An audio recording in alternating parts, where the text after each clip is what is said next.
Mesdemoiselles, Messieurs, chers téléspectateurs, bonjour à toutes et à tous. Ravi de vous retrouver comme à chaque fois en direct de la station de Béchar, bien sûr dans votre émission Bonjour d'Algérie sur votre chaîne préférée Canal Algérie. Comme à chaque fois, nous allons avoir l'honneur et le plaisir de recevoir plusieurs invités dans plusieurs plateaux, alors restez avec nous. On retrouve notre premier invité juste après ce jingle.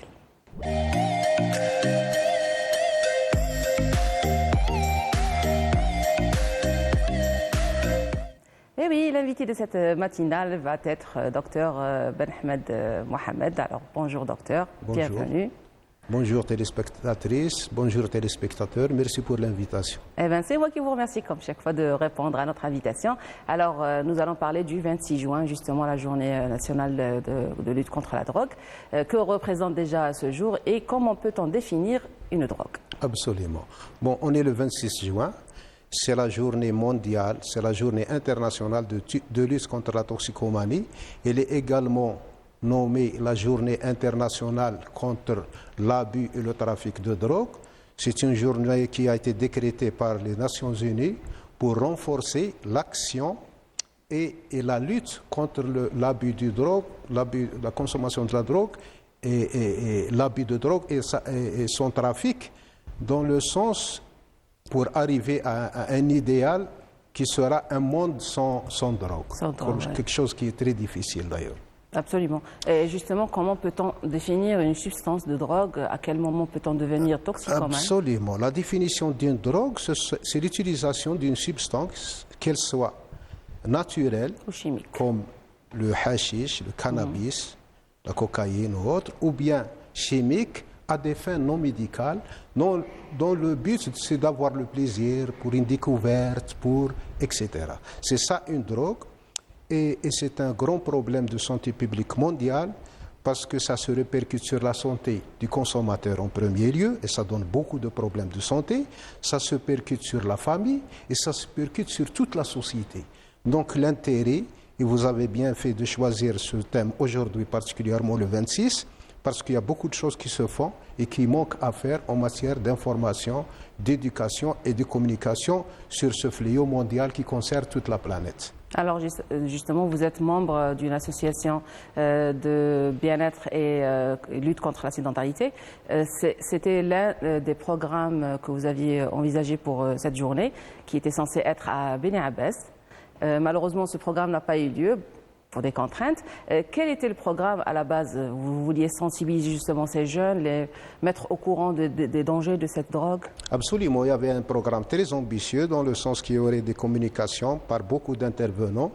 Ce sera la première intervention des affaires religieuses pour sensibiliser sur le côté religieux. C'est très important parce qu'on est des musulmans et que c'est illicite, c'est haram. La drogue, toutes ses formes, que ce soit même la cigarette, c'est haram. Et qu'on dire du hashish ou bien d'autres produits. D'une part, il y avait la sensibilisation pour montrer le rôle des services de sécurité qui ne cesse de lutter, vu ce qu'on voit à la télévision quotidiennement, la quantité de drogue qui est saisie. Également, il y avait une communication d'un psychiatre qui parle sur l'impact sur la santé de l'accoutumance en matière de toxicomanie. On avait préparé également un petit film qui montre les conséquences de la toxicomanie. Et on avait fini par un petit sketch fait par les scouts pour montrer un petit peu et sensibiliser la population de Beni Abbès. Malheureusement, cette jour n'a pas pu avoir lieu. On le fera une autre fois, Inch'Allah. Inch'Allah, justement, c'est jamais trop tard pour bien faire. Et, si on parle de dépendance, de toxicomanie, comment peut-on définir une personne dépendante? À quel moment ça devient vraiment grave, où il faut vraiment se faire soigner pour une désintoxication carrément? Absolument, parce que la toxicomanie, c'est pratiquement tous les âges, et particulièrement l'adolescence, parce que l'adolescence, c'est un âge où la personne se recherche. Il essaie d'une autonomie, affirmer sa personnalité, etc. Et c'est son entourage de jeunes qui influe qu'il devient toxicomane par l'essai. Ça peut être pour le plaisir, ça peut être par une curiosité, ça peut être par des problèmes familiaux, des problèmes financiers, des problèmes de pauvreté, des problèmes psychiatriques, d'anxiété, etc. C'est ça qui pousse à prendre un médicament ou bien utiliser le cannabis, le hashish qui est le plus utilisé et qui est illicite bien sûr, Et c'est dans la majorité des cas de la toxicomanie au hashish. Mais on est en train de voir pratiquement une autre tournure de la toxicomanie parce que le toxicomane essaie d'avoir le produit pour lequel il peut accéder. Le hashish est beaucoup plus cher que ce produit qui est utilisé, qu'on appelle communément en matière la prégabaline, qui est utilisé pour les épilepsies. Les épilepsies, des douleurs neuropathiques, etc. Et ils ont trouvé comme effet secondaire une sensation de bien-être, une sensation d'euphorie, de plaisir, etc. Et ça commence, il fait 2 € en Europe, donc il est accessible et on l'appelle communément la drogue des pauvres. Donc les jeunes commencent à utiliser, ils utilisent pratiquement tous les médicaments, pratiquement les benzodiazépines, la famille des médicaments des benzodiazépines, qui ont pratiquement une triple action clinique. Ce sont des médicaments myorelaxants, ils relâchent le muscle, donc c'est déjà une sensation de bien-être. Ils sont anxiolytiques, ils enlèvent l'anxiété, on n'est plus anxieux, on est heureux. Et une troisième action clinique, ils induisent le sommeil. Des fois, ils sont prescrits à des fins thérapeutiques. Des fois, c'est le médecin, que ce soit le généraliste ou bien le spécialiste psychiatre ou bien autre médecin, qui prescrit à des fins thérapeutiques. Mais le plus grand problème, c'est que si on dépasse 21 jours à prendre ce médicament, on rentre ce qu'on appelle l'accoutumance. Et par la suite, ça devient une dépendance, et ça devient une dépendance psychologique et même physique. Parce qu'en matière de toxicomanie, il y a 2 types de drogues. Il y a des drogues qu'on appelle communément douces, ce sont ces médicaments, le hashish, etc. Mais il y a des médicaments, des drogues qui sont des drogues dures. Ce sont les drogues telles que l'héroïne. Quelqu'un qui n'a pas le hashish, il a des troubles psychologiques, il est anxieux, il a une insomnie, il a vraiment une envie d'avoir cette drogue. Mais celui qui ne trouve pas l'héroïne, c'est quelqu'un qui, en plus de ses signes psychologiques, il va développer des problèmes physiques, c'est-à-dire des problèmes de douleur abdominale, de vomissement, etc. Mais ça se répercute sur la santé, bien sûr. Oui. Alors, le problème, c'est que ça ne se répercute pas uniquement sur la santé, mais d'un point de vue économique, ça ruine financièrement aussi. Absolument, parce que le problème que je voulais vraiment faire passer, c'est que ce problème de la drogue, ce n'est pas uniquement le problème du jeune qui se drogue, ou bien de sa famille, ou bien c'est un problème qui concerne toute la société. Parce que mes enfants ne consomment pas la drogue. Mais le jour viendra où ce toxicomane qui ne trouve pas l'argent pour avoir sa dose quotidienne de médicaments, parce que les doses augmentent pour avoir le même effet. S'il prend aujourd'hui un comprimé, au bout d'un mois, l'effet ne donne pas la même sensation. Il est obligé de prendre 2, de prendre 3 et de prendre plus. Donc, il va gaspiller beaucoup d'argent. Et pour avoir cet argent, déjà le toxicomane, c'est une personnalité fragile et vulnérable, donc il ne peut pas travailler. De ce fait, il va rentrer dans le crime, dans le vol. Et personne n'est à l'abri. Donc c'est un problème qui concerne toute la société. Qu'est-ce que j'ai fait pour lutter contre la toxicomanie? Qu'est-ce que les autres ont fait pour lutter contre la toxicomanie? Parce que les organismes étatiques, ils font ce qu'ils peuvent. Alhamdoulilah, dans notre pays, les services de sécurité sont en train de faire leur travail, la santé publique est en train de faire son travail, le ministère de la Jeunesse et du Sport est en train de sensibiliser par le biais de cellules d'écoute, tous les organismes étatiques, la douane, etc., l'armée nationale, tout le monde sont en quelque sorte mobilisés. Ah oui.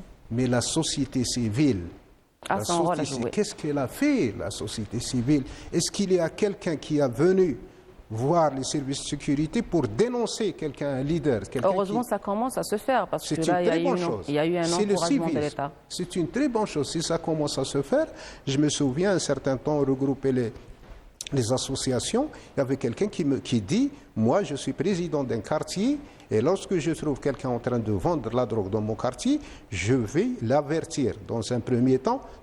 Deuxième temps, je vais le dénoncer. Et c'est comme ça qu'on peut prémunir notre pays.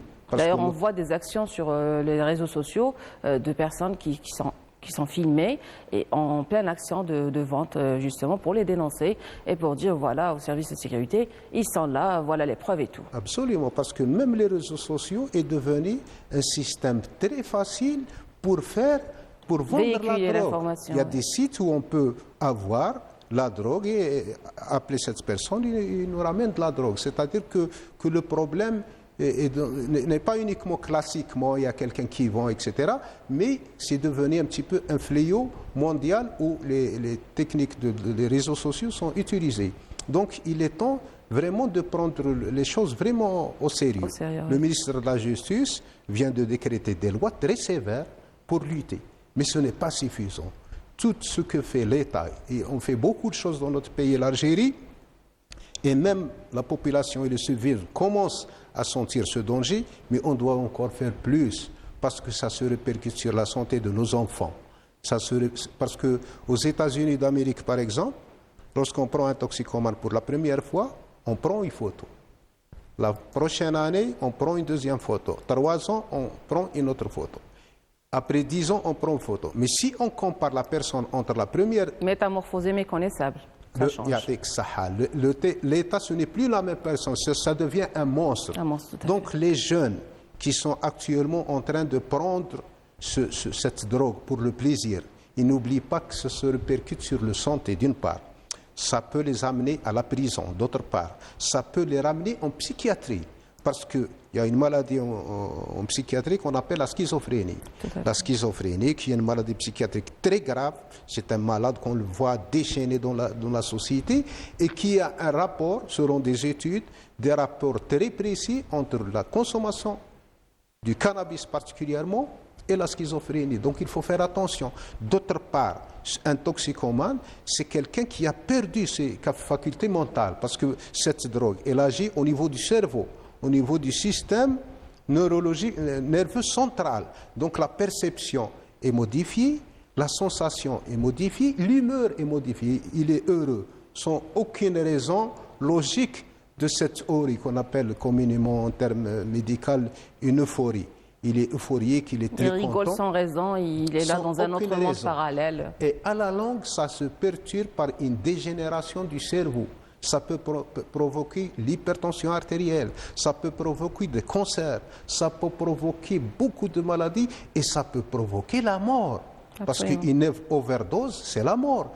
Et ce sont surtout ce médicament qu'on appelle communément Serour, je fais passer le message, chez Fahmouni, les jeunes, ce Serour qui est la prégabaline 300, ce sont des médicaments qui ne sont même pas des médicaments, ce sont des produits qui sont mélangés avec d'autres produits toxiques, dans le sens que ces produits accélèrent rapidement la consommation. Je prends je suis toxicomane.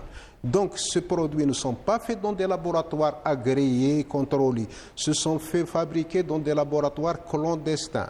Ce sont des laboratoires qui veulent détruire la jeunesse. Donc, il faut faire très attention. Parce que lorsque un jeune prend cette drogue, ce n'est pas uniquement qu'il va être euphorique et content. Ce qu'il est en train de se suicider. Et même les suicides, je n'ai pas de statistiques en chiffres, mais le suicide qui augmente, c'est dû à l'utilisation de la drogue. L'une des causes, voilà. Il faut faire très attention. Il faut qu'on se mobilise depuis l'enfance. La scolarité, et surtout l'adolescence, en milieu scolaire, les éducateurs font leur travail. Au lycée, on fait notre travail. Dans la proximité, on fait un travail. La société civile fait son travail. L'enfant avec sa famille. Il faut parler à ses enfants. Il ne faut pas abandonner un jeune. Il est victime. Il est dans un âge 16 ans. À partir de 16 ans, c'est un adolescent qui se cherche. Est-ce qu'il est enfant? Est-ce qu'il est adulte? Les parents doivent discuter avec leurs parents. Ils doivent les écouter. Ils doivent les écouter et écouter leurs soucis. Il ne faut pas que ce soit... Ils se cachent. Et le père se cache, tout le monde se cache et le laisser parce qu'automatiquement, il sera récupéré. Il va dégénérer. Voilà. Il sera récupéré parce que ça rapporte beaucoup d'argent. Ça rapporte beaucoup d'argent. C'est le trafic de drogue et d'armes qui sont la source. Il y a beaucoup de financement dans la drogue. Ce qui fait qu'on doit à tous les niveaux, au niveau de la mosquée, et Dieu merci, alhamdoulilah, au niveau de nos mosquées, on ne cesse de parler de drogue. Et ce n'est pas uniquement de parler, il faut que ce soit une alternative. Rasoul sallallahu alayhi wa sallam, il dit que ni'matani maghbun fihim kathir min nas sahhatu al-faragh. Il est jeune, il y a le temps. Il faut occuper le temps de ces jeunes. Parce que notre association a un projet. Bon, le projet n'est pas finalisé, mais je vais en parler. Peut-être que les gens vont en discuter. peut-être qu'il est fait par d'autres, c'est le projet d'une ferme thérapeutique. Une ferme thérapeutique, au sens d'une ferme où il y a un espace, où il y a des arbres, où il y a une construction, et là, c'est pas des mesures préventives, mais c'est des mesures curatives. On essaie de sauver les jeunes qui sont déjà surtout des grandes villes, où il y a moins de sérénité, il y a plus de stress. Cette ferme thérapeutique, le sujet vient, et c'est surtout le sujet qui désire, parce qu'on disait qu'on ne peut pas demander la volonté à quelqu'un qui n'a pas de volonté. Le toxicomaniaque n'a pas de volonté. Ce n'est pas le désir de ses parents, c'est lui-même qui désire le sévrage. À partir de là, on peut éventuellement remplir tout son temps, les 24 heures, depuis Salat al-Fajr. Il est pris en charge par l'imam au niveau d'une mosquée qui sera sur place. Ensuite, il va faire du sport. Ensuite, il va faire du jardinage. On ne lui laisse pas le temps. Avec un entourage d'éducateurs, de psychologues, de psychiatres, d'imams, de loisirs, etc. Un accompagnement complet. Un accompagnement complet, multidisciplinaire. Et le soir, lorsqu'il fera un certain nombre d'exercices physiques, bien sûr du sport, il va dormir. C'est sûr et certain qu'il va dormir. Voilà. Et à ce moment-là, c'est un projet qui est en train de discuter et qui n'est pas encore finalisé. Il verra le jour, justement. C'est une très, très bonne action. Alors, si on parle des mesures préventives, comment éviter, justement, d'arriver à ce niveau-là de toxicomanie. Et aussi, il faut dire qu'il n'y a pas qu'un volet de santé et d'une appartenance. Il y a des gens qui pensent que dans la drogue, il va retrouver une solution de problème. Ce qu'il faut d'ailleurs. À jeune âge, on sait qu'il est influencé, mais à partir des vingtaines, des trentaines, c'est parfois une fuite de ses problèmes quotidiens. Absolument, c'est une fuite, c'est le mot. Parce que les problèmes financiers ou bien les problèmes sociaux, de conflits, de problèmes dans la famille, on essaie de se cacher, mais on se cache d'une façon qui sera encore pire. Ouais. Le jeune qui va se cacher de ses problèmes, ou bien l'adulte qui a des problèmes financiers et qui trouve un petit peu un refuge dans la drogue, il ne va que s'empirer. Parce qu'il y a des gens qui sont pères de famille et que le peu de revenus, ils l'achètent au hashish. Donc ces problèmes vont augmenter. Et cet effet de hashish ne va pas résoudre tous ces problèmes. Ce cannabis qu'il va consommer, c'est une sensation de plaisir et d'euphorie qui va durer éphémère, qui va durer 2 heures, 3 heures, 24 heures, il va se terminer, il va encore rentrer dans... Parce qu'en contrepartie, il y a des finances. Il a des problèmes déjà financiers et il essaie d'avoir ces finances et il les gaspille dans une chose qui va encore l'empirer dans la toxicomanie. Ce n'est pas une solution. Il faut trouver des moyens pour trouver des problèmes à ce genre de personnes. C'est un problème de société. C'est un problème qui ne dit pas d'aujourd'hui. C'est un problème, des fois, dans certains pays culturels, parce qu'il y a le cannabis, il y a l'opium, il y a le LSD, il y a l'ecstasy. L'ecstasy, ils vendent des bonbons, etc. Peut-être même ici, elle est en train de se faire. Ce sont des bonbons et qui donnent l'ecstasy. L'ecstasy, ça donne des hallucinations. Et il y a le LSD également. C'est son nom qui représente. Absolument. C'est ça le problème qui est en train de se poser.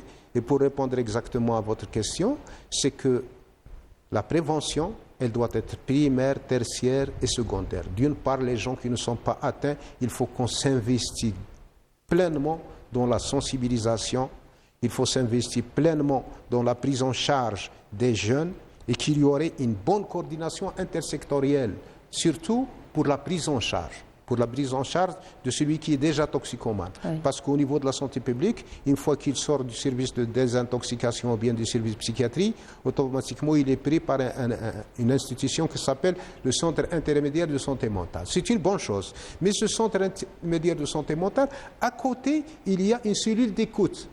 Le Centre intermédiaire de santé mentale, c'est le ministère de la Santé publique. La cellule d'écoute, c'est le ministère de la Jeunesse et du Sport. Il faut qu'il y ait un lien entre les deux, parce que celui-là, il est pris en charge de façon médicamenteuse, etc. Il y a un psychologue, un psychiatre, etc. Mais la cellule d'écoute, il y a un groupe de psychologues qui essaie de dramatiser la situation et c'est un suivi, un accompagnement de toxicomanie. Ah ben, je vous remercie pour toutes ces informations, Dr Ben Ahmed. Nous arrivons à la fin de notre plateau. Vous avez un dernier mot peut-être? J'ai un dernier mot. Oui. Bon, puisqu'on parle toujours de l'Association nationale pour le bien-être, et je ne cesse de répéter que la marche, c'est un produit antidépresseur naturel. Absolument. Parce que si le jeune se trouve anxieux, déprimé et qui n'a pas le sommeil, il fait du sport, il marche, il fait du sport intense, il va être en bonne humeur parce que la sécrétion de la sérotonine, etc., son humeur, ça donne des résultats. Il y a des études que pour la dépression, la marche donne des résultats extraordinaires, sont utiles gratuitement. Et on voilà. conserve Et notre c'est un santé. conseil en or, justement. Eh ben, merci, Dr Ben Ahmed, pour toutes ces informations. Chers téléspectateurs, nous arrivons à la fin de ce premier plateau. On se retrouve juste après cette pause musicale de la troupe de Rawan, justement. Et on retrouvera notre prochain invité. Restez avec nous.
Voilà, c'était de la bonne musique de Mohamed Rawan et son groupe. Nous arrivons à notre deuxième plateau. Justement, nous sommes toujours avec vous en direct de la station régionale de Béchar. Je retrouve mon deuxième invité juste après ce jingle.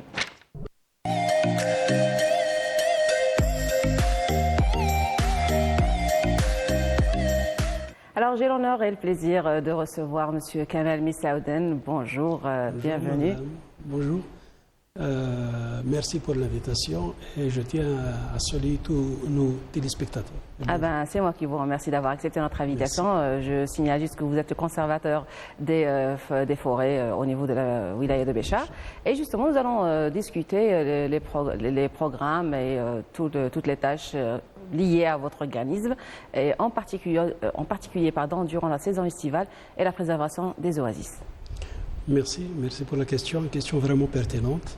Voilà, donc il faut que les gens sachent que la conservation des forêts n'a pas comme programme ou action la protection de la faune et de la flore. Par contre, il y a beaucoup de programmes dans le cadre du développement rural. Si on peut citer par exemple une panoplie d'actions de réalisation de forages, de panneaux solaires pour les nomades, des plantations arboricoles et forestières bien sûr, système goutte à goutte et ce qui s'ensuit. Donc toutes ces actions, c'est un accompagnement des riverains pour l'amélioration de leur niveau de vie. Voilà. Donc côté protection, on a déjà réalisé des actions de mise en défense par exemple d'une espèce emblématique à la région de Béchar qui est l'Acacia radiana, sur les années passées sur 1000 hectares. Et puis nous avons aussi fait certaines expériences au niveau de la pépinière concernant une espèce qui est le pistachier de l'Atlas, aussi une espèce protégée emblématique à la région de Béchar. Voilà en grosso modo les actions ou bien le programme de la conservation. Sans autant oublier bien sûr le côté sensibilisation de toutes les franges de la société quant à la protection de l'environnement et de la faune et de la flore, bien sûr, qui doit être toujours un héritage qu'on devrait bien sûr sauvegarder pour les générations futures. Bien sûr, il faut préserver justement pour que ça tienne. Si on parle de la saison estivale, déjà quand on entend conservateur des forêts, on se pose la question au niveau des Béchar, il n'y a pas forcément des forêts, mais il y a des espaces humides, il y a des oasis, il y a des endroits qui tuent justement la faune et la flore justement, où il y a des espèces parfois rares, notamment à Djorf Torba. Alors, les efforts que vous fournissez dans ce sens, sachant que durant justement la saison estivale, il y a des gens qui vont se rapprocher des endroits où il y a de l'eau, notamment du barrage, d'autres qui vont peut-être fréquenter des oasis pour faire des barbecues, surtout après le coucher du soleil. Et alors, quelles sont les recommandations et les tâches liées à votre organisme? Voilà, merci. Donc, concernant la saison estivale au niveau de la de Béchar, en tant que conservation des forêts, notre rôle, c'est d'essayer au maximum de protéger ces espaces si fragiles, qui sont bien sûr les oasis. Disons que notre travail consiste à sensibiliser les gens comment. Donc cette sensibilisation est entamée déjà depuis le mois de mai, le 1er mai. Vous savez bien que suite à la sécheresse qui sévit dans notre wilaya qui remonte à une dizaine d'années, donc nous avons un milieu tartare fragile. Donc la sensibilisation des gens pour lutter, pour faire attention aux incendies qui arrivent bien sûr, qui se passent au niveau des oasis et certains périmètres agricoles. De température. Voilà, la hausse de température ici. Voilà. Donc nos agents, en collaboration bien sûr avec la protection civile et la gendarmerie nationale ainsi que les APC, donc font des tournées au niveau des oasis. Nous avons plusieurs oasis magnifiques au niveau de la rue de Béchar qui représentent aussi un patrimoine, pas uniquement culturel mais aussi écologique même.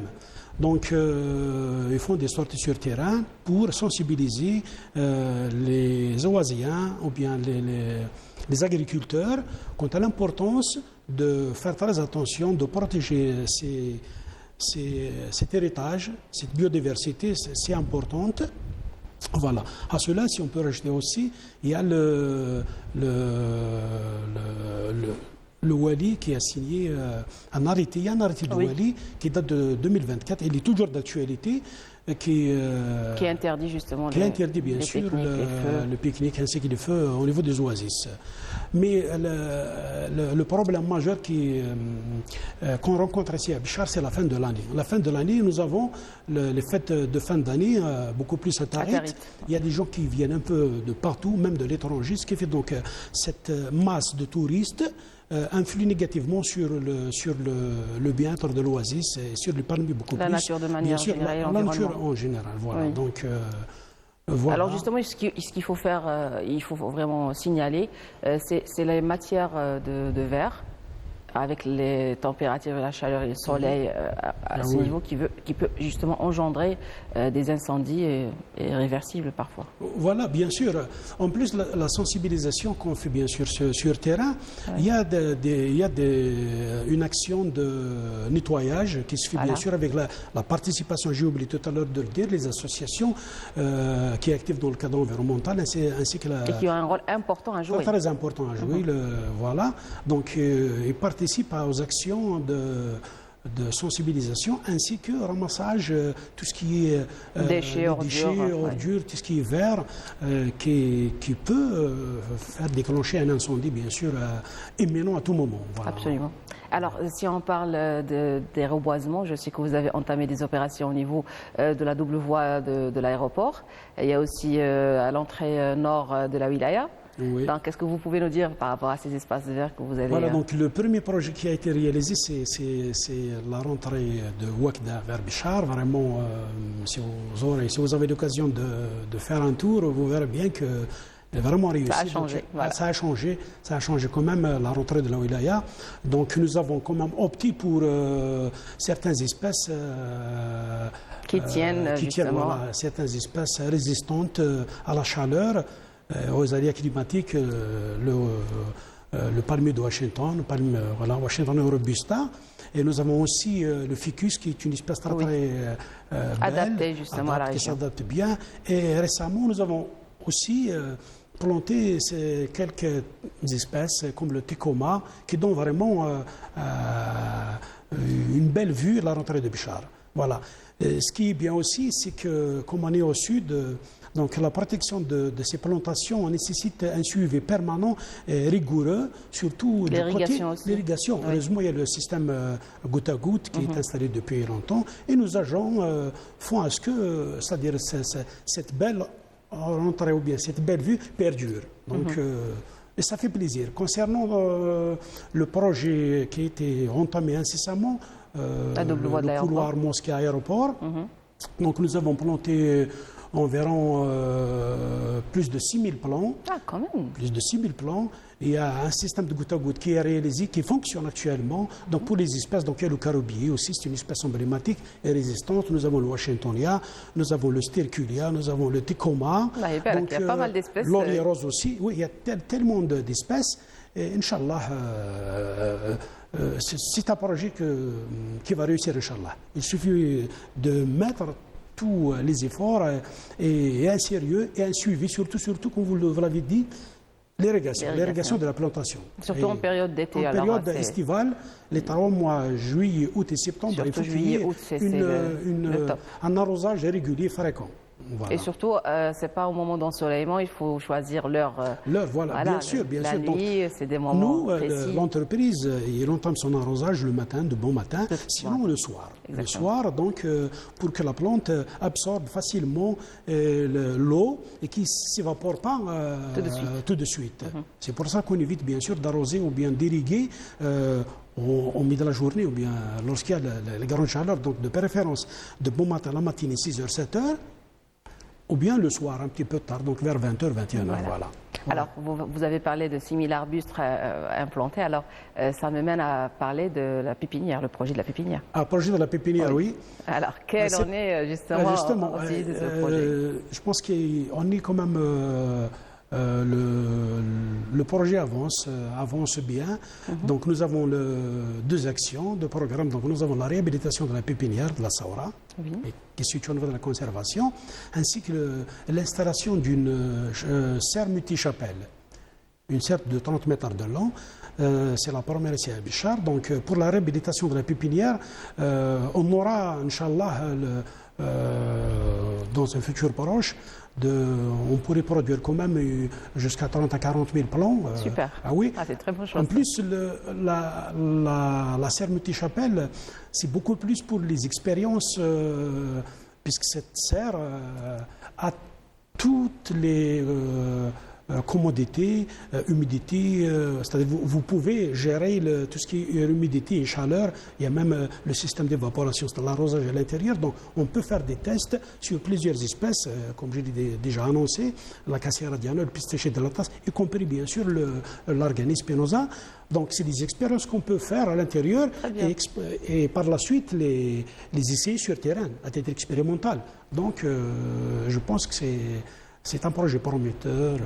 C'est une très bonne chose. D'ailleurs, on voit une culture verte qui commence à se propager au niveau de la wilaya de Béchar, des gens qui choisissent des plantes et qui vraiment s'intègrent dans ce domaine, dans leur jardin, même des implantations à l'intérieur de leur domicile, chose qu'on ne voyait pas autrefois. Exactement. Et ça vient petit à petit. Oui, les espaces verts de la wilaya de Béchar, à ma connaissance déjà, ça fait quand même une vingtaine d'années que je suis ici à Béchar. Il y a une nette amélioration. Il y a une nette amélioration. Même les gens du côté éducation environnementale, il y a quand la même... Mentalité a changé, les enfants qui brisaient autrefois les arbustes. Oui, vraiment, ça a vraiment changé dans le bon sens, bien sûr. Et j'espère que ça va perdurer dans le temps. Voilà. Mais concernant, comme on l'avait déjà signalé, le Djartorba, voilà, ce site, c'est une zone humide industrielle qui s'étend sur plus de 6 000 hectares. C'est un réservoir de la biodiversité. Il y a tellement d'espèces très intéressantes, protégées par la loi, protégées dans le cadre de l'UECM, protégées par la loi algérienne et la loi internationale. Est-ce qu'on est obligé, on est censé de le protéger? Comment? En le mettant dans le cadre de la convention de Ramsar. Vous savez, la convention de Ramsar, c'est une ville iranienne, donc en 1971, plusieurs pays ont signalé une problématique majeure concernant les oiseaux ainsi que les zones humides. Donc ils ont opté pour créer cette convention pour le bien sûr de ces zones humides qui ont un intérêt très très important, pas uniquement pour la faune et la flore, mais aussi pour l'être humain. Voilà. Donc Djartorba, ce qui est bien, parmi les critères de Ramsar, possède certains de ces critères, certaines de ces richesses. Si on prend l'exemple, parce que pour classer un site, il faut qu'il y ait dans ce site l'apparition de certains critères de Ramsar. Ramsar possède 12 critères, cette convention. Et parmi ces critères, donc, nous avons la présence d'espèces animales vulnérables protégées par la loi, qui est la loutre, lutra. Il y a le flamant rose, il y a certains grabes huppés, certaines espèces. Il y a aussi la faune, pas uniquement les oiseaux de haut bien, mais il y a aussi la faune, comme d'autres espèces de gazelles, le mouflon, la gazelle d'Orcas, la leptocère, le fennec. Vous voyez donc, uniquement du côté faune, nous avons plusieurs espèces protégées par la loi. Si on passe à la flore, nous avons aussi d'autres espèces emblématiques, comme l'Ouaronia sahari, c'est une espèce protégée par la loi de 2012. Le décret exécutif du mois de mai 2012 qui protège bien sûr certaines espèces végétales comme l'acacia, le pistachier ainsi que l'Ouaronia sahari.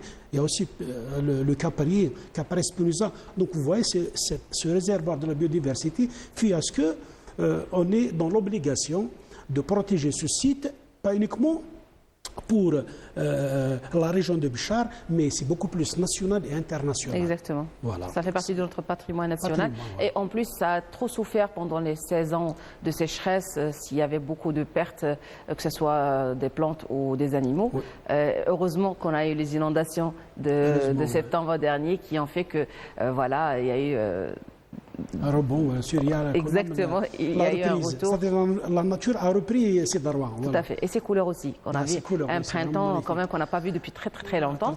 Et je voulais juste poser la question par rapport à la pépinière. Est-ce que ça va être destiné même aux petites pépinières qui sont en train de distribuer au niveau de Béchar? Est-ce que ça va alimenter même le réseau domestique ou ça va être uniquement réservé? Effectivement, je m'explique un petit peu. Donc, la pépinière de la conservation, nous, on est une entreprise publique, une administration publique. On n'a pas le droit de vendre. Donc, ce qu'on fait, donc on sensibilise les gens et on plante avec eux.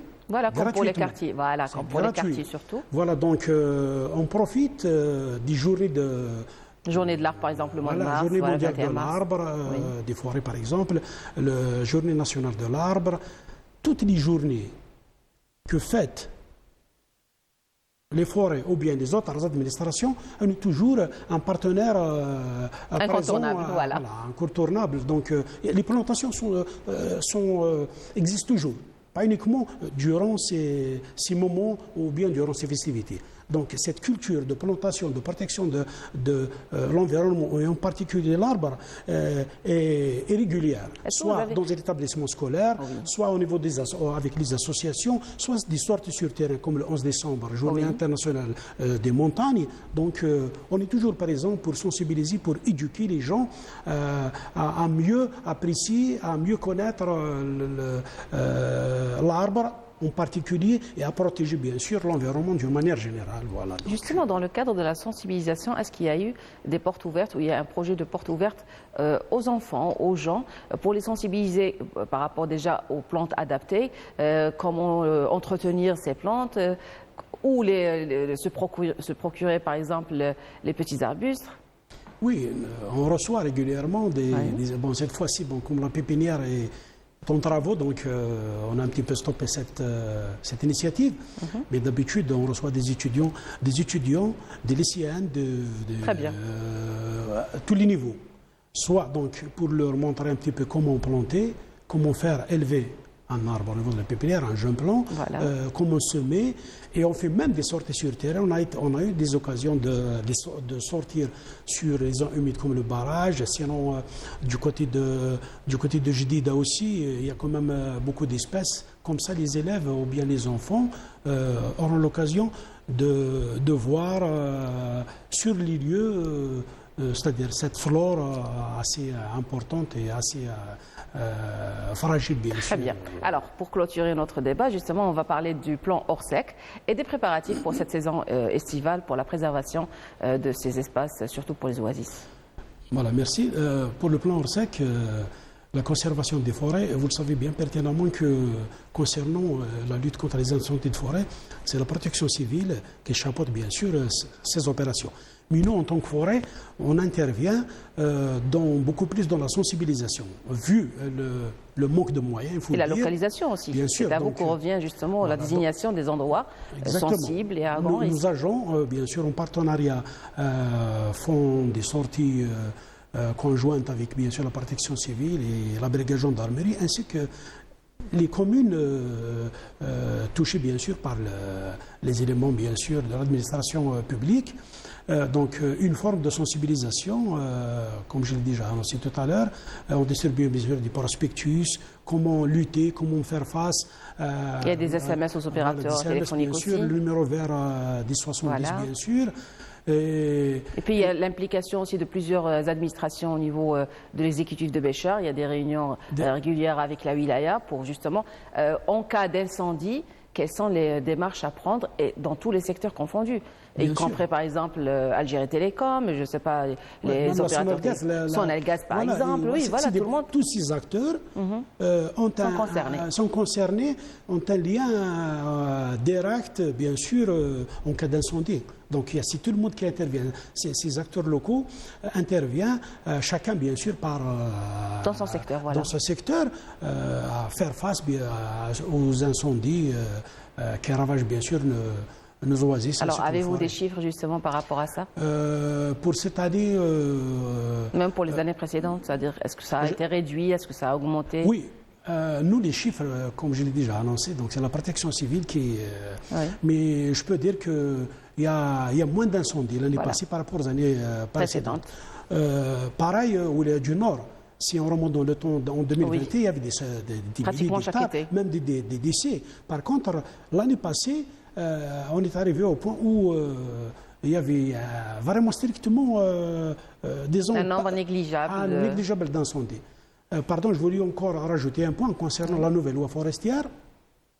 Cette nouvelle loi forestière 23-21 du 23 décembre 2023 fait à ce que justement qu'il y ait une protection rigoureuse justement de ce patrimoine forestier. Donc cette loi relative à la foresterie et aux recherches forestières fixe les règles de protection de gestion et de conservation du patrimoine forestier dans le cadre du développement durable. Donc, cette fois-ci, avec cette nouvelle loi, les incendies, toutes les infractions commises, donc, par exemple, les incendies en forêt sont sévèrement punis. Des amendes qui peuvent atteindre jusqu'à 2 millions de dinars et des prisons jusqu'à perpétuité. Application rigoureuse de la loi. Rigoureuse, voilà.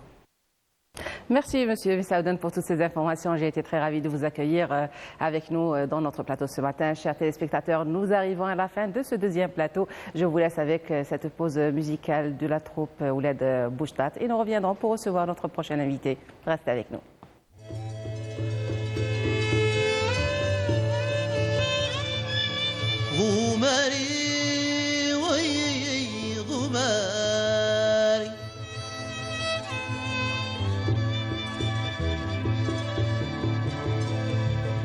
غماري وي غماري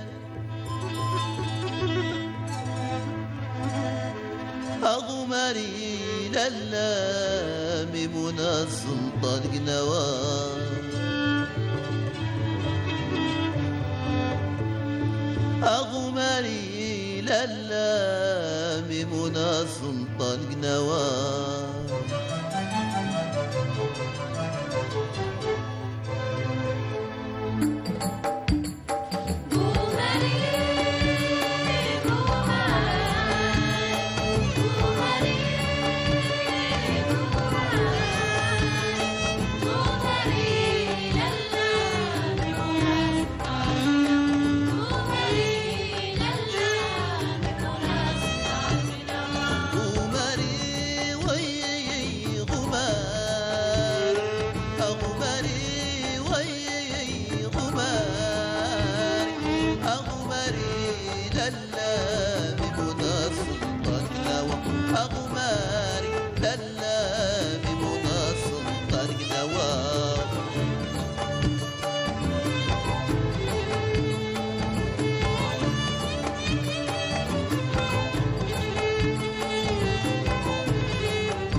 سيدنا بولال للا بمناصر طلق نوا سيدنا بولال للا بمناصر طلق نوا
Et Romari, une très très belle chanson de notre patrimoine culturel algérien, chantée avec Ouled Pouchtat.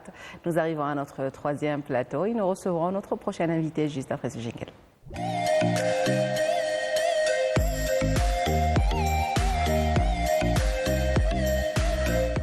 Et dans notre rubrique Agenda culturel, nous avons l'honneur et le plaisir de recevoir une jeune de Béchar, une jeune fille. Bonjour Inès Zahra Fersi. Oui. Bonjour madame, merci pour cette invitation.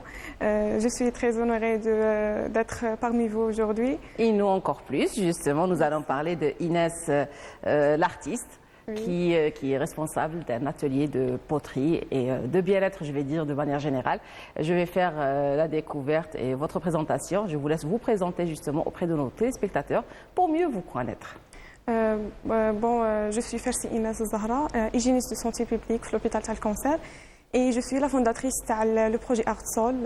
C'est un espace créatif pour les gens qui propose des ateliers de peinture et modelage en argile et d'autres ateliers. Alors, à la base, une formation scientifique et une orientation artistique. Comment ça a pu se faire et d'où l'idée vous est venue? أنا شفتها هاد l'idée في وهران وفي ألجي وقلت pourquoi pas نديرها هنايا في بشار والحمد لله قدرت نديرها هنايا في بشار. وقتاش à quel moment vous avez commencé à penser à réfléchir et à quel moment vous l'avez mis en exerce justement sur terrain? قبل رمضان شفت هاد l'idée في les réseaux sociaux في ألجي في وهران وقعدت نريفليشي باش نجسدها هنايا في بشار. ومن قبل العيد الكبير قدرت الحمد لله يا ربي قدرت نديرها. درتي l'atelier تاعك. Et vous avez commencé avec un nombre très limité. Vous m'aviez dit aux coulisses que c'était les amis d'abord. Oui, النهار الاول شغل ما كانوش عارفين البروجي تاعي وكاع عيطت كاع لصحاباتي اللي نعرفهم كاع وقعدت نقول زعما باش نصور لي فيديو باش تكون صوره حيه للمشاهد يشوفها في لي ريزو سوسيو وليت ندير لي فيديو في لي ريزو. Un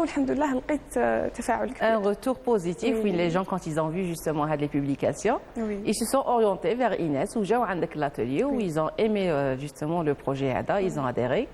Alors le projet fait plusieurs volets, il n'y a pas uniquement la poterie. كاين دي زاتولي تاع بانتور وين تكون معاهم وحده اللي تعلمهم رسامه ديجا توري لهم كيفاش يديروا كيفاش يرسموا كاع وثاني لارجيل مودلاج ونارجيل والفابريكاسيون دو بيجو الخطره اللي فاتت في نهار 3 درناها والحمد لله كان اقبال واسع. Très bien, donc c'est varié. Justement, on va faire la découverte de cet atelier. Chers téléspectateurs, je vous invite à voir ce VTR réalisé par Rachida, notre collègue justement Rachida Ben Ayad et interprété par Jawida Bab Ahmed. Nous reviendrons avec notre invité.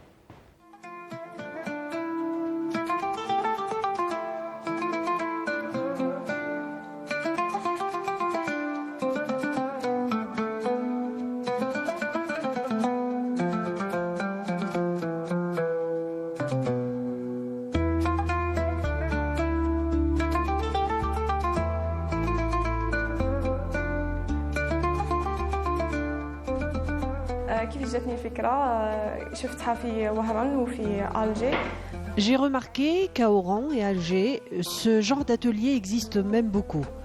C'est de là que l'idée d'en créer un ici à Béchar m'est parvenue. Je me suis dit, pourquoi pas? Je l'ai nommé ArtSol. Ça regroupe plusieurs ateliers de création en poterie, en concrete workshop, peinture sur table et dessin sur toile. Chaque participant se lance vers le monde de la création. Nous, on ne fait que l'orienter par notre savoir-faire.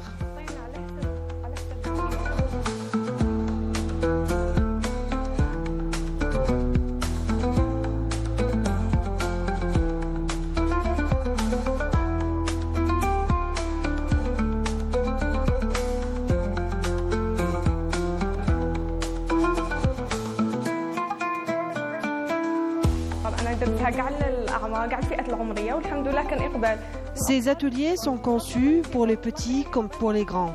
J'espère que cette idée serait un plus pour les amoureux d'art plastique à Béchar.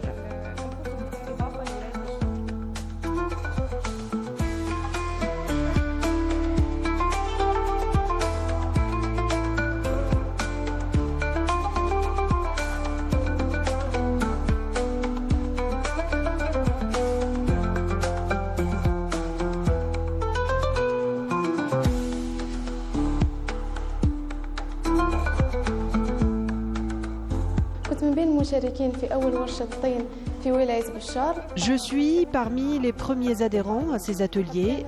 J'en ai entendu parler à travers une amie qui l'a vu sur une page des réseaux sociaux.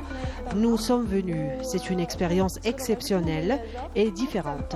Il y avait de tous les âges, dans une ambiance familiale et zen.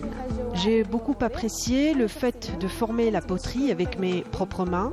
J'espère pouvoir assister à beaucoup d'ateliers comme celui-là et que Béchar, en plus de ses atouts touristiques, deviendra un pôle d'art et de création. ليست فقط وجهة للرمال وأيضا للفن والإبداع.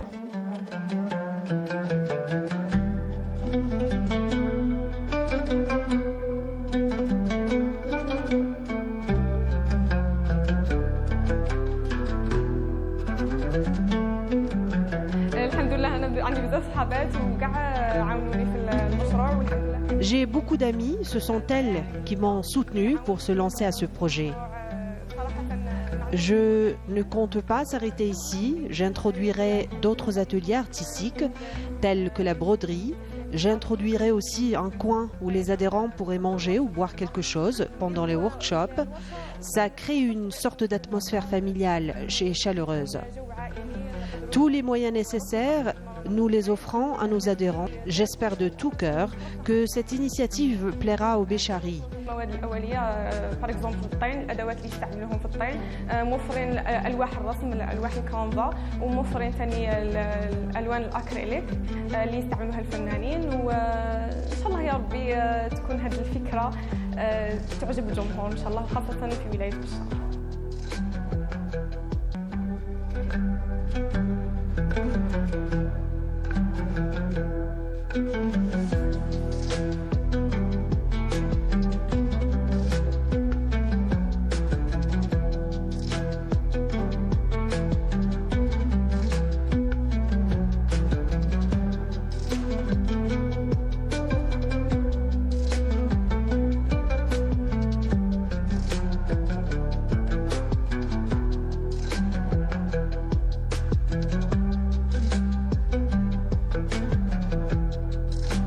جيت الورشة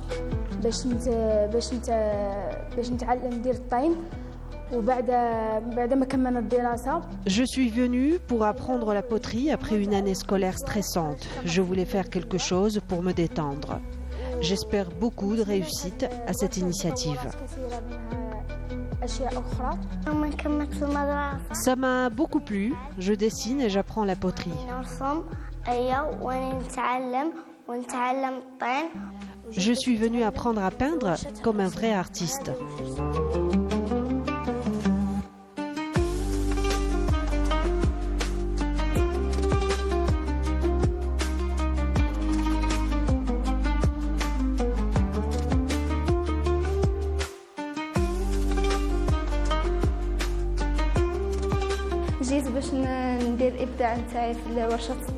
Je suis venue pour développer mon talent en poterie, ça m'a beaucoup plu, ça me détend.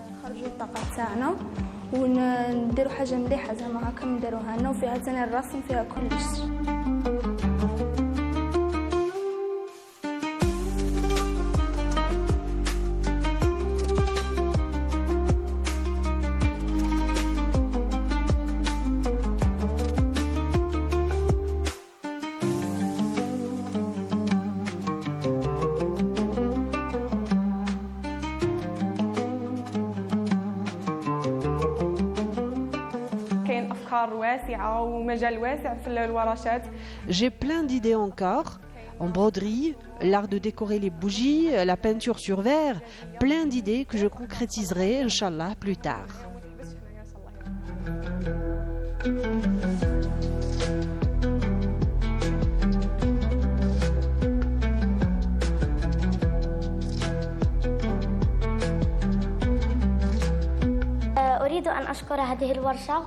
Je remercie Inès pour ses ateliers de dessin et de poterie.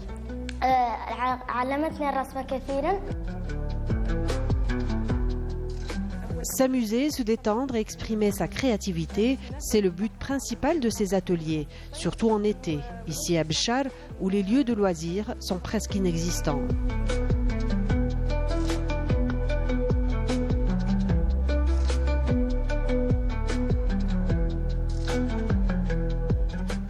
Il y a une ambiance magnifique et très conviviale dans un atelier très riche, je vais dire. Justement, on a vu des enfants, des adultes, des enfants avec leurs parents aussi, en particulier leur maman. Alors, déjà, le plus jeune, il a quel âge? J'ai vu des enfants vraiment de bas âge, de 4 ans, 5 ans peut-être. كاين حتى 2 ans يجي 2 مع ans. يجي مع الماما تاعو يخير واش يبغى ويدير. Et généralement, ils s'orientent vers quoi au juste? Ils font de l'argile, voilà. J'allais dire qu'en pâte à modeler pour lui, ça ressemble. C'est beaucoup plus facile à manier et puis à utiliser.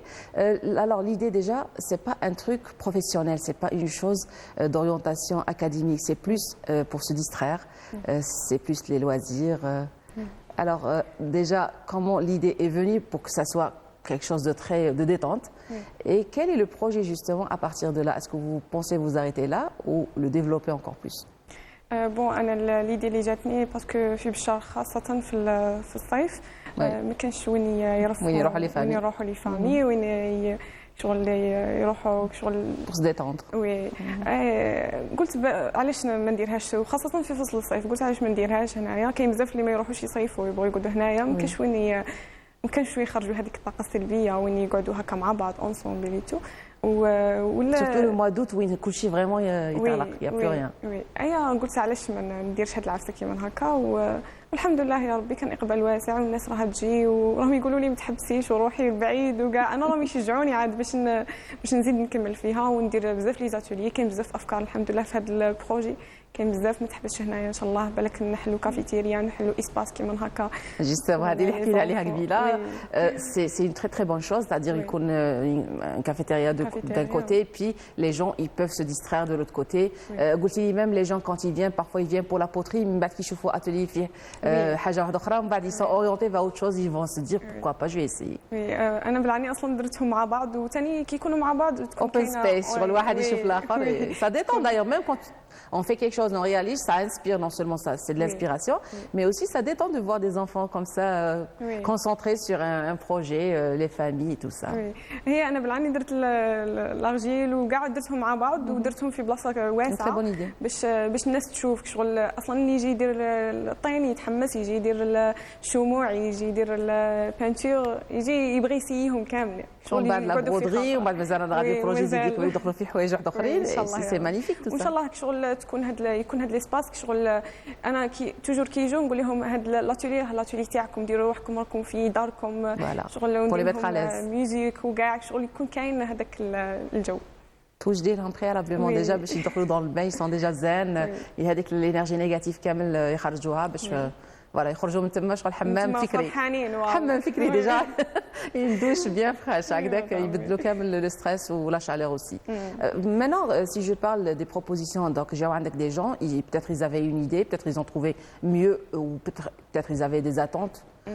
Est-ce qu'il y a des gens où ils جاو avec des idées et peut-être ils ont fait des propositions où vous les avez acceptées et appliquées? Je sais que le projet est tout récent, mais peut-être que vous envisagez aussi faire des choses dans l'avenir. انا في الضربه الاولى كنت باغا ندير غير الطين ومن بعد عندي جارتنا هي اللي تعرف ترسم وكاع هي قالت لي بروبوزات عليا قالت لي علاش ما نديروا لهمش الرسم ومن بعد عاود جاتني واحده اخرى ثاني عاود قالت لي علاش ما نديروا لهم صناعه شموع عندها ديجا باج وكاع تبيع الشموع قلت لها واه لا وعاود جاتني واحده اخرى قالت لي نديروا لهم الكروشي قلت لها واه نديروا لهم كروشي وكل خطره نديروا حاجه جديده ان شاء الله. Déjà parce que c'est un côté artistique اللي بالك délaissé surtout هاد الحوايج اللي الناس بدات تروح اورينتاسيون واحده اخرى et c'est toujours quelque chose de naturel de très facile. في الدار ما عندك un temps libre il vaut mieux l'occuper que d'être attaché à son écran وهذه حاجه شابه donc اللي تدي surtout les enfants اللي تديهم الحاجه palpable où ils touchent où ils utilisent leurs doigts positivement plutôt que de rester devant la lumière bleue à l'écran.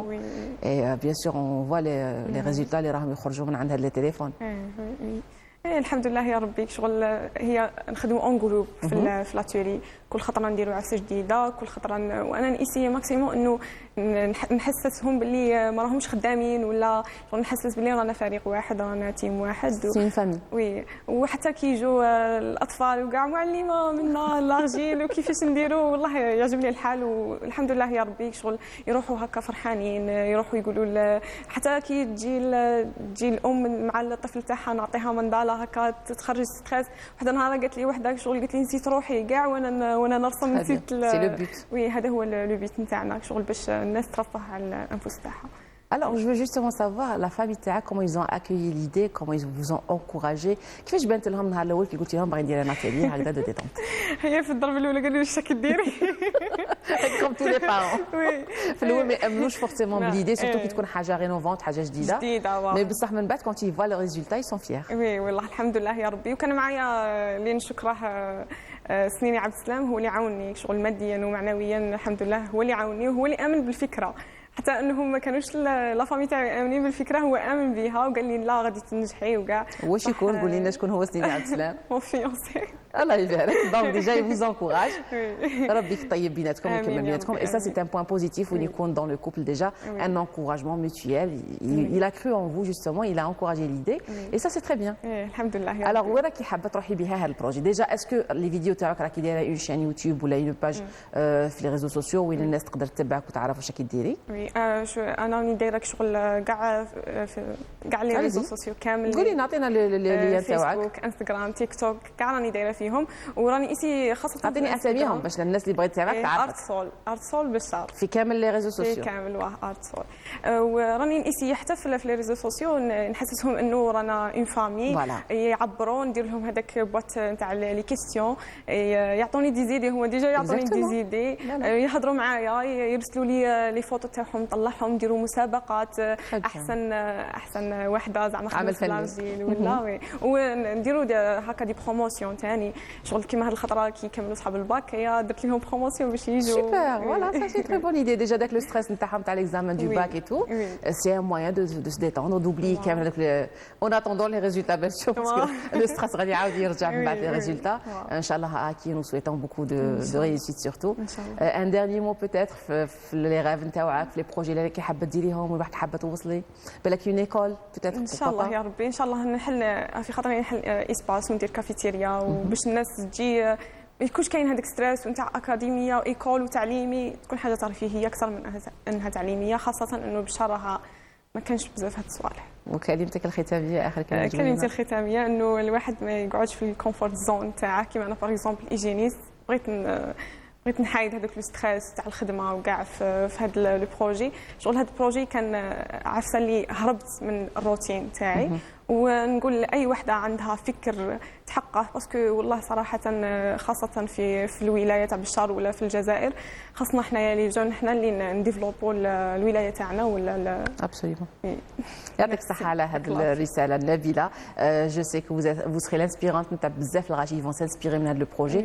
Et bien sûr بالك يديروا كيفاه ولا ممكن يجيبوا أفكار واحدة أخرى جديدة. Et c'est ça le but نتاع les réseaux sociaux, c'est donner un exemple positif pour occuper son temps libre.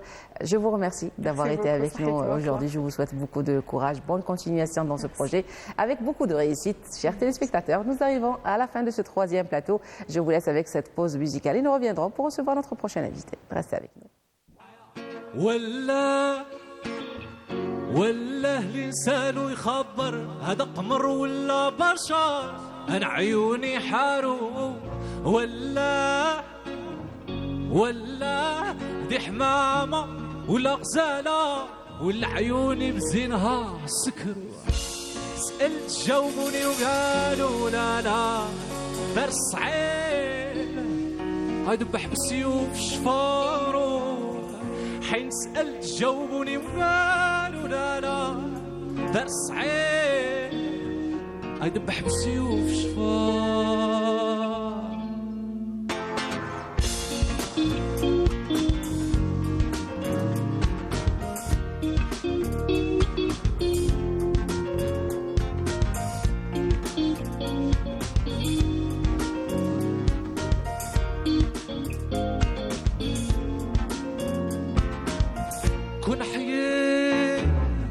كنا حيين انا وصحابي نقصر، وحين جات حكمت علينا بالممات ما بقى الموات ما يهضروا. كنا حيين انا وصحابي نقصر، حين جات حكمت علينا بالممات ما بقى الموات ما يهضروا. الله لسانه يخبر هذا قمر ولا بشر، انا عيوني حارو ولا دي حمامه ولا غزاله والعيون بزينها سكروا. حين سألت جاوبوني وقالوا لا دار صعيب الحبيب يذبح بالسيوف شفارو حين سألت جاوبوني وقالوا لا لا دار صعيب يذبح بالسيوف شفارو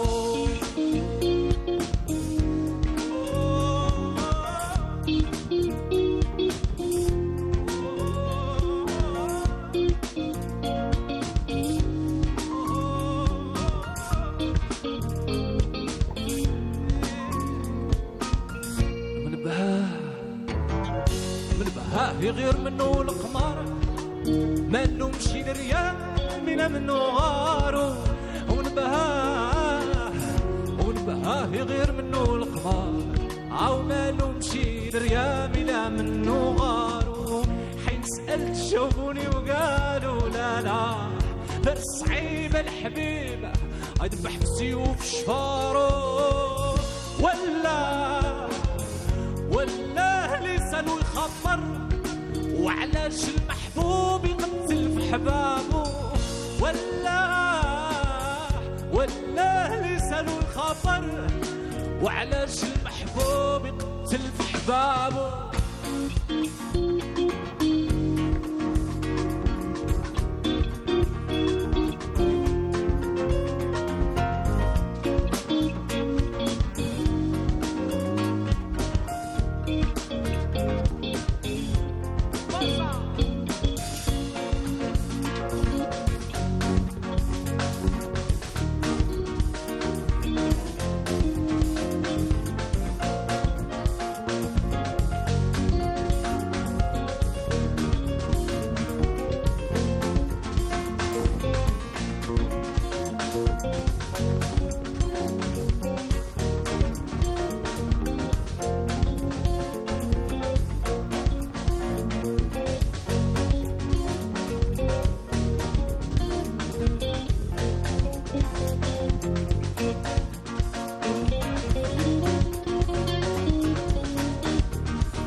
جاوبوني وقالوا لا لا دار صعيب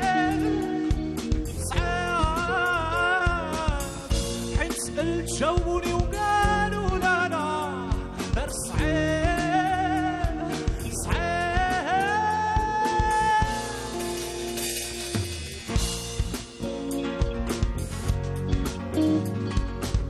Très belle chanson de la troupe Caméléon que j'adore. Justement, nous arrivons, chers téléspectateurs, à notre quatrième et dernier plateau. Mais avant, j'ai bien envie de vous souhaiter bonne année hijrien, bien sûr, du calendrier islamique qui commence depuis, bien sûr, le hijra du prophète Mohammed sallallahu alayhi wa sallam, l'année 622 après Jésus-Christ. C'est le début de l'histoire, justement, et un contournant important dans l'histoire islamique. Alors, bonne année, meilleurs vœux pour cette année justement, premier Muharram de l'année 1447. Meilleurs vœux à toutes et à tous. Nous sommes toujours avec vous en direct de la station régionale de Béchar et j'ai l'honneur et le plaisir de recevoir à mes côtés Dr Keliti Ibrahim. Bonjour, bienvenue. Merci, tout honneur est pour moi. Ah ben, c'est un plaisir partagé et bien entendu nous allons parler de la période des vacances pour les enfants, comment bien les occuper. Est-ce que cette période de vacances est indispensable ou pas? Sûr. Donc je tiens à remercier tous les parents qui ont su supporter, accompagner leurs enfants pendant toute cette session épuisante, enlaçante qui est la session scolaire. Oui, maintenant c'est les parents qui passent les examens, c'est plus les enfants comme autrefois. Bien sûr, un stress énorme. C'est les moissons qui sont très importants. Et je félicite tous ceux qui ont eu de bons résultats. Et j'encourage, parce que j'encourage tous ceux qui n'ont pas eu la chance d'avoir des bons résultats, mais quand même. C'est pas la fin du monde. C'est pas la fin du monde. Voilà.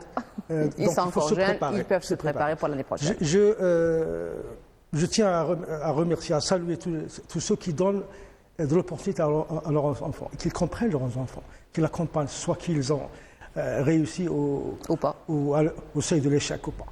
C'est-à-dire, la session scolaire, comme vous venez de le dire, c'est pas la fin du monde. C'est-à-dire que c'est l'impact sur les enfants, c'est-à-dire la santé morale et physique de l'enfant qui est intéressante. Donc, la question qui se pose, d'ailleurs que posent plusieurs psychanalystes, ceux qui s'intéressent à la santé des enfants, est-ce que les vacances sont indispensables aux enfants, surtout les enfants scolarisés? Donc, la réponse, elle est certainement oui. Donc, on ne peut pas s'en passer des vacances, parce que les vacances offrent une opportunité, offrent une occasion de détente, de régénération. Un intervalle de temps mérité après mérité pour sortir de routine, après toute une année pleine d'aventures, pleine de stress, de devoirs, le stress, cette mélancolie qui accompagne les résultats, les bulletins, c'est ça. Oui. Donc, les vacances, il y a une différence terminologique entre vacances et congés. Donc le mot, un extrait de vacances, c'est vacances. C'est créer un espace vacant, c'est de sortir de routine, qui nous tue d'ailleurs, et de créer un espace vide, là où on doit programmer avec souplesse, avec flexibilité des parents, avec compréhension, et tout en... se faisant plaisir, positivement. Tout avec complicité avec les enfants. Donc on doit, principe de participatif, avec les enfants. Qu'est-ce qu'on doit faire dans les vacances? Donc, en premier lieu, parce que malheureusement, ici, il n'y a pas tant d'espace vert ou d'espace de loisirs. Oui, surtout en été. Alors, ça devient vraiment... Et la journée, elle est plus longue. Exactement. Donc, si on passe toute une journée, un enfant qui est plein de potentiel, enthousiasmé, il se sent libre, donc il est emprisonné entre quatre murs. Devant le climatiseur. Devant le climatiseur. Et l'écran. Et surtout l'écran. L'écran, c'est la catastrophe de toutes les familles. Les familles. Et je crois, même moi, en coach de communication, je trouve du mal à... Des difficultés, à détacher les enfants. À rétrécir le temps exposé devant l'écran ou un portable. C'est-à-dire, est-ce qu'il y a un badil? Est-ce qu'il y a... Alternative. Il n'y a pas. C'est-à-dire, je dis il n'y a pas, mais il faut trouver vite. Chercher. Il faut chercher, trouver vite des solutions. Être innovant, justement, et trouver des solutions. Parce que l'impact de l'écran, cette intensité d'images et de vidéos qui se précipitent de manière inconsciente dans la conscience de l'enfant, elle aura un impact sur son conduite pendant l'année scolaire prochaine. C'est-à-dire, donc, il faut se préparer rationnellement. Je dis bien avec souplesse, parce que se préparer, ça veut dire quoi? C'est-à-dire que ce n'est pas donc il faut revoir les cours de l'année prochaine, il faut voir les maths, il faut réviser les français. Je pense que c'est surtout ça ce qu'il ne faut pas faire durant les vacances. Je crois, c'est mon opinion personnelle, il faut avoir une rupture entre, ça veut dire scolaire et personnel dans les vacances. L'enfant a besoin de se distraire, a besoin de s'ennuyer avec des mouvements, des activités étudiées au préalable avec les enfants. Mais des activités qu'il y a un pacte entre les enfants. Qu'est-ce que vous voulez faire cet été? Donc ces propositions qui sont indispensables dans une réunion familiale qui est importante, c'est-à-dire lier des relations qui ont été perturbées pendant cette application d'autorité qui a été un peu qui a dépassé ses limites envers les enfants, parce que il y avait une hiérarchie à la maison, il y avait cette discipline, cette contrainte de faire les devoirs, d'avoir des bonnes notes, c'est des grandissements. Donc tout cela a un impact psychique sur l'enfant. Donc l'enfant a besoin de se sentir. Et pour ne pas oublier, parce que le moment où tu as les vacances, il y a un développement très, très, très accéléré de physique et de morale de l'enfant. C'est-à-dire, le moment où le cerveau il est délaissé, il est libéré des charges scolaires. Ouais. Donc l'enfant, il va se contenter à libérer ses potentiels. C'est-à-dire il va devenir un homme, il va devenir... parce que, surtout les enfants qui se déplacent vers un autre environnement. Parce que l'environnement qui est habitué qui s'utilise dans la routine, c'est un environnement qui freine le développement moral. C'est-à-dire l'enfant, il pense à la même chose. C'est une routine, c'est-à-dire le devoir, le maître, le maudire. Ça devient machinal. Ouais, c'est machinal. Ça devient machinal. Mais quand on se libère, parce que... on le détache de son quotidien, il va développer d'autres compétences, il va développer d'autres connaissances. Dans un autre environnement, prendre en considération, parce que la ville côtière la plus proche, c'est à 700 millions. C'est Orange, elle est à 750 km, c'est-à-dire c'est un voyage à faire. Donc il faut prévoir des programmes, des activités pendant le voyage. Donc, quand il se déplace, par exemple à Oran, où il va à la mer pour la première fois après 8 ou 9 mois, parce qu'on n'a pas eu cette opportunité de voyager pendant l'année scolaire, pendant l'hiver ou pendant les printemps, parce qu'il y avait des vacances de 15 jours. C'est-à-dire, quand il se déplace, il se déplace même dans le temps, il se déplace même dans le moral. Il y a de nouvelles idées, de nouvelles personnes, de nouveaux habits, de nouveaux... façon de parler, façon de faire, même traverser la route. C'est-à-dire, tous ces paramètres nouveaux, ils vont qu'est-ce qu'ils vont faire? Ils vont donner un ordre potentiel nouveau. C'est-à-dire, l'enfant, il va changer son comportement. Ce qui va donner de le potentiel au corps. Parce que le corps, il va se développer proportionnel à l'environnement dans lequel il vit. Les enfants qui jouent les vacances, ils jouent... avec un autre rythme. Ils jouent plus intelligents. Ils sont beaucoup plus éveillés, voilà. Et c'est ça qu'il faut surveiller, parce que l'intervalle de changement, il faut le surveiller, il faut l'orienter, il faut l'encadrer avec des événements, avec un accompagnement très strict et très continuel des enfants. Il faut éviter les querelles, éviter les disputes, parce que c'est le moment très intéressant et très important, et qui a un impact très intéressant, très sensible sur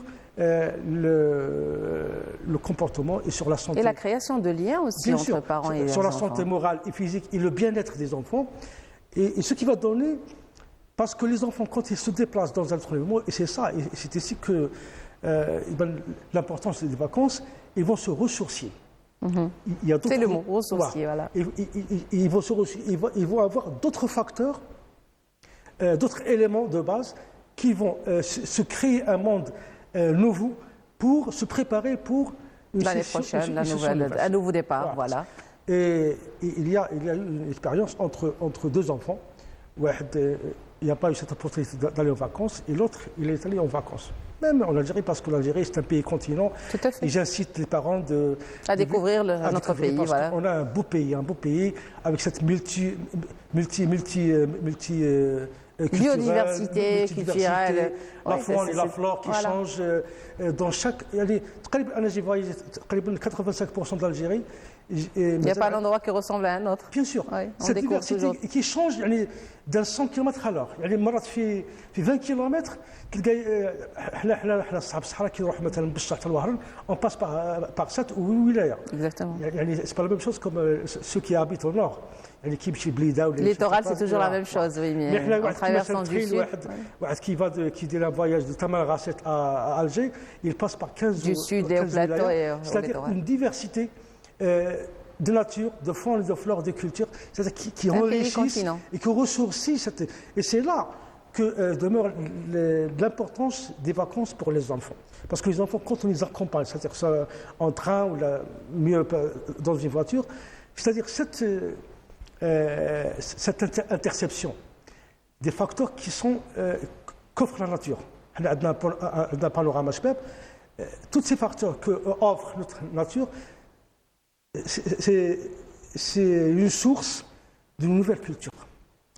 C'est-à-dire, si vous voulez que votre enfant parce que il y a, je mets ça en parenthèse, parce qu'il y a des parents qui punissent leur enfant parce qu'ils n'ont pas eu des bonnes notes ou مش عارف un prétexte قال ما جبتش مليح ما نديكش ولا قعد هنايا ولا خوك يمشي en colonie de vacances وانت تقعد هنايا. Je crois que elle est basée sur l'ignorance. L'ignorance parce que vous le dites, j'ai une bonne note ou pas, il est toujours moins cher. Oui. Il est toujours mon fils, il est toujours celui qui, j'espère qu'il sera le mieux. Voilà, même si je veux le punir pour mieux faire. Voilà, on arrive à un résultat. Celui qui n'a pas eu de bonnes notes, celui qui n'a pas eu de bons résultats, il faut que je le prépare, je l'encourage, je lui donne cette opportunité de se refaire, de se réaliser sur un autre plan. Parce que les conditions, parfois, elles sont défavorables, soit à la maison, ou à l'école, ou l'environnement total, parce que les conditions sont défavorables. Comment, justement, quand malheureusement il ne nous reste pas beaucoup de temps, j'aimerais bien savoir comment occuper positivement notre enfant et quelles sont les tâches auxquelles il pourrait s'inscrire durant ses vacances. Il faut offrir le badil.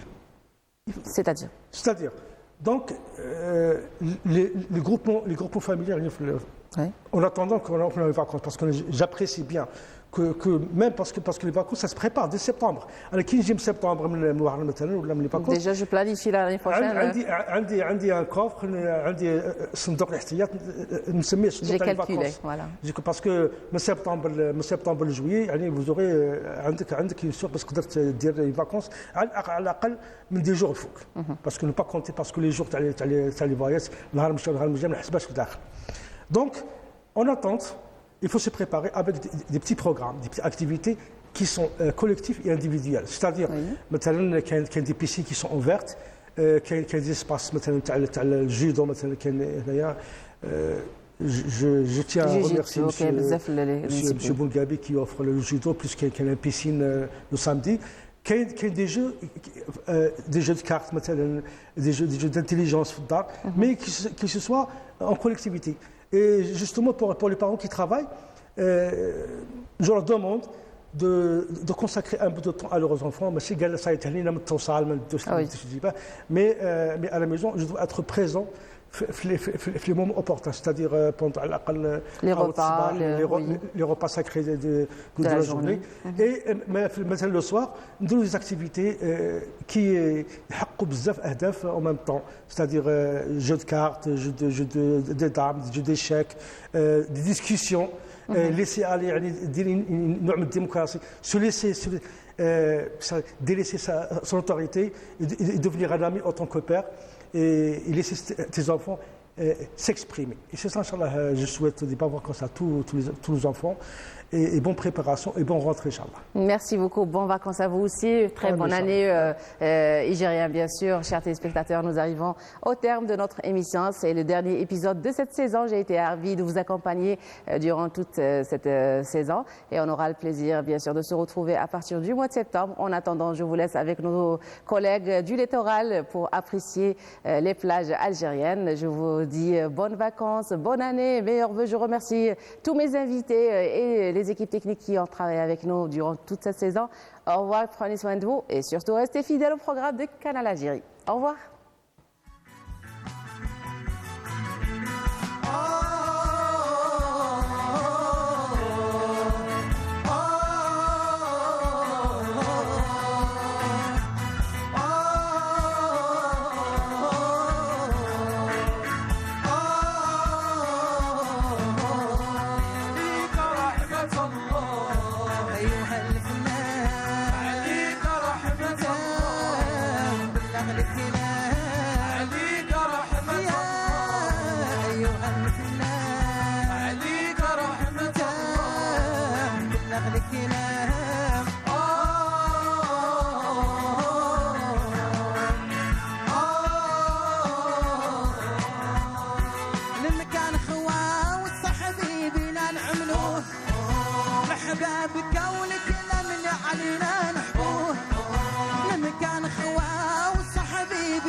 شملك ما زال بقي شملك ما زال بقي ما زال بقي ما زال بقي مكان خواه والصحبي بينا نحملوه الأحباب بقولك لا من علينا نحبوه مكان خواه والصحبي بينا نحملوه الأحباب بقولك لا من علينا نحبوه مع الخواتقي مع الخواتقي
عمرك